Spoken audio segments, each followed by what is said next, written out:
So obviously with Flashpoint, one of the characters who's potentially most affected is Joe, because your whole relationship with Barry's got to be fundamentally different in the changed timeline, right? Absolutely different. It's completely the opposite of what you're used to seeing. And not only that, like my relationship with all the characters is completely different. I have like a whole lot of tension with my daughter, Iris, and I have kind of the same relationship with Wally, but Wally's got a whole nother life going on that Joe knows nothing about. Right. He's well aware of the Kid Flash, but doesn't know that Wally has anything to do with that. So it's almost like playing a completely different character all of a sudden, which is fun for me as an actor, but as characters, we're like, all of us are sort of like trying to adjust. We're like, wait a minute, something's different here, you know what I mean? Like, so it's been really interesting so far, really interesting. Did you all pick Kavanaugh's brain and just be like, how did you do this for 2 years? No.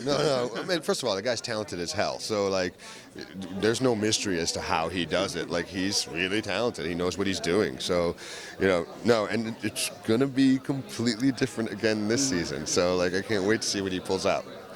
I think one of the great things about this show is the way that they're able to layer in all of these relationships so they kind of fit together, and Barry is like a load-bearing unit, essentially.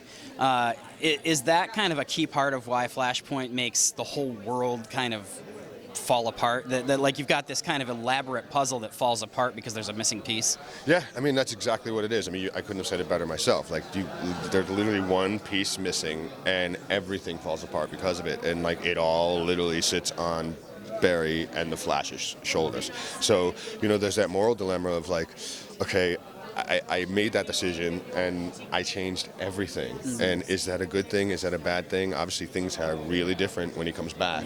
And, the big moral dilemma this season will probably be, how much can I affect time? And how much should I affect time? And when I do affect time, how do I deal with the consequences? Because there are always consequences. So for us comic book people, where like the world of Flashpoint was just a disaster, is it a little bit less clean cut in the show then? Is it a little bit more like Barry might not be 100% wrong? It's definitely, the edges are blurry. Like the edges are really, really blurry. Like, I think the best part about doing this is shaking the whole thing up. It's like all these characters and all these circumstances were in this box, and they started to fit together really, really well. And then Barry came along and went like this, just shook it a little bit, and everything's different now. So, like, how do these pieces go back together? Or do they ever go back together? Or do we have to get a whole new box? It makes for a great third season. All right, thank you so much, sir. Thank you, man. I appreciate it. Nice to meet you.